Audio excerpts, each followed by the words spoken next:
فرماتے ہیں ایک مرتبہ دریائے دجلہ میں طغیانی آ گئی،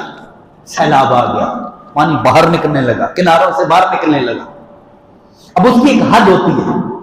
دریا کی ایک حد ہوتی ہے، وہاں تک پانی آتا ہے پھر واپس چلا جاتا ہے، وہاں آتا ہے پھر واپس چلا جاتا ہے، لیکن وہ اپنی حد کراس کر کے باہر نکل آئے اور بغداد کے لوگ، اہلیان بغداد پریشان ہو گئے۔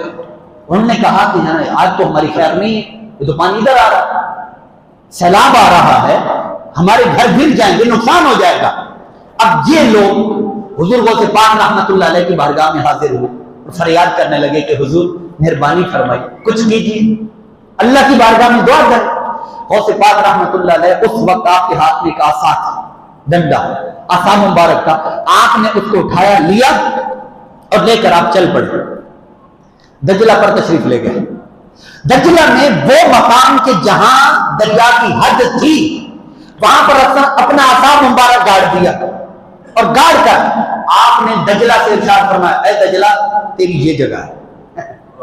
تیری یہ جگہ ہے، تیری یہ حد ہے، حد بندی تیری یہ ہے، بس آج کا اتنا فرمانا تھا۔ راوی کہتے ہیں کہ تھوڑی ہی دیر گزری تھی، پانی واپس آنا شروع ہو گیا،